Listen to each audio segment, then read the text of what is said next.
Bonjour à tous et bienvenue dans cette nouvelle vidéo de KDRiche TV. Aujourd'hui, on va voir ensemble comment devenir riche rapidement, parce qu'on me demande souvent ça dans les mails que je reçois de mon blog. On me dit souvent, c'est sympa tous les conseils que tu donnes, mais ça répond pas à ma question, à savoir comment est-ce que je peux devenir riche rapidement. Avant de commencer, je vous laisse télécharger en cliquant sur le petit lien tous les cadeaux que j'ai préparés pour vous, comme d'habitude. Alors, on me pose souvent cette question par mail suite aux différents articles et vidéos que je fais maintenant sur YouTube liés à mon blog. Comment est-ce que je peux devenir riche rapidement? Et ça me fait toujours sourire parce que pour en arriver à poser cette question, à mon sens, ça veut dire qu'on n'a pas tellement compris effectivement la science entre guillemets de l'enrichissement et de l'argent. Parce que pour moi, qu'on soit clair, la seule façon de devenir riche rapidement, tout le monde la connaît, ça se passe au bar tabac du coin et ça s'appelle le loto. Le seul problème, c'est qu'il y a une chance sur 13 millions, je crois, sauf erreur, pour avoir les 6 numéros. Donc autant vous dire que le gagnant, c'est la Française des Jeux.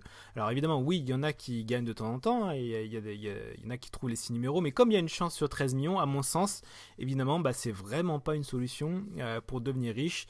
Moi, quand je joue, j'aime bien avoir une proportionnalité, une proportion importante de chances de pouvoir gagner. Une chance sur 13 millions, pour moi, c'est impossible que je donne des sous à la Française des Jeux. Autre point aussi, puisque je l'ai souvent vécu, dans la mesure où le Hilton il était au-dessus du casino de Lyon, en centre-ville, j'ai vu beaucoup de gens aller au casino. Alors il y en a que ça fait vibrer, il y en a que ça fait frissonner, mais il y en a aussi beaucoup qui vont en espérant gagner de l'argent.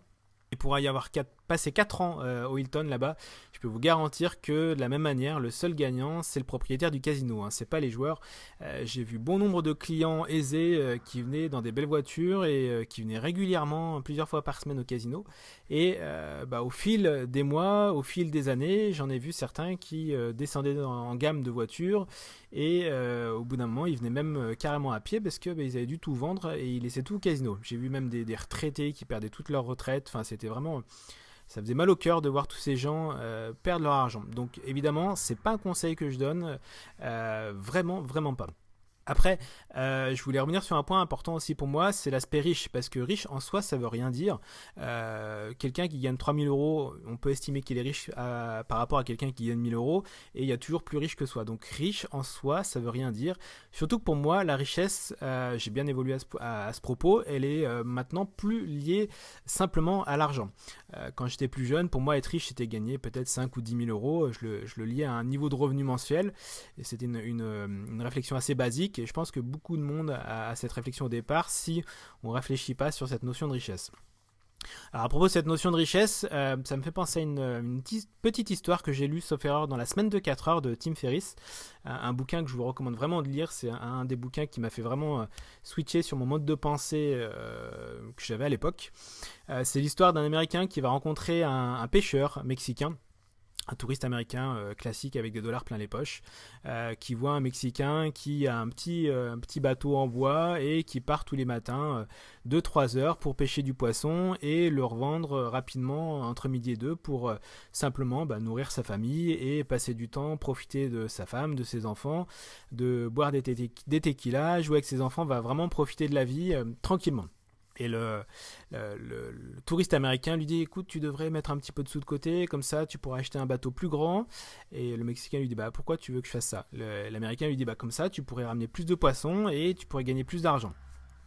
Et le Mexicain lui dit: pourquoi ça m'apporterait quoi?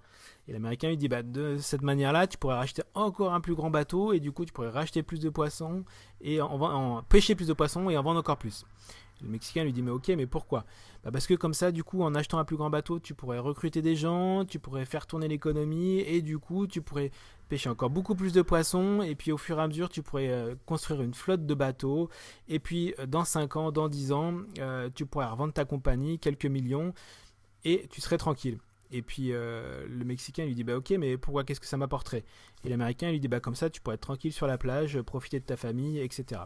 Donc voilà, je pense que vous avez compris la morale de l'histoire. Le fait est que ce Mexicain, il gagnait pas beaucoup d'argent, mais il était déjà riche au sens du terme, dans le sens où, il profitait de la vie comme il le souhaitait lui aujourd'hui.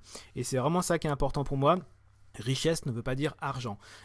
C'est pas lié à un revenu ni à un éventuel patrimoine. Tant que pour moi, la richesse, pour moi vraiment aujourd'hui, c'est profiter de mon temps comme je le souhaite. Évidemment, pour payer mes factures et profiter des choses que je veux. Ça veut dire avoir un certain niveau de revenu. Mais le curseur, c'est à vous de choisir où est-ce que vous voulez le mettre. Et pour avoir gagné déjà des sommes intéressantes par mois, je peux vous garantir que quand vous voulez être riche, entre guillemets, au sens strict du terme, bêtement lié à l'argent, vous voulez toujours plus et finalement ça s'arrête jamais, c'est une course effrénée. Alors que quand vous réfléchissez à cet aspect-là, vous vous dites ok, finalement le plus important pour moi c'est quand même que je puisse profiter de la vie et que je puisse profiter de ce que je veux réellement et c'est pas forcément que lié à l'argent. Donc ça c'est vraiment un point important à comprendre sur cette science de l'enrichissement et lié au patrimoine et à l'envie de profiter de sa vie. Voilà, sinon, pour répondre rapidement à comment s'enrichir au sens strict du terme, pour moi, il y a quelques basiques qu'il faut vraiment connaître. Le premier, pour moi, le plus important, c'est vraiment la formation. Oubliez l'idée du fait que quand vous sortez de l'école, vous savez tout et après, il faut trouver un métier avec ça. Vraiment, l'apprentissage doit être tout au long de votre vie et apprendre auprès des personnes que vous considérez avoir réussi dans le domaine où vous voulez aller. Ou lire, je ne sais pas si vous avez vu ma bibliothèque, l'idée c'est que vous pouvez accéder à des cerveaux de haut de gamme pour des 10, 15, 20 euros et ça c'est vraiment quelque chose de génial, vous pouvez vraiment énormément apprendre dans tous ces bouquins.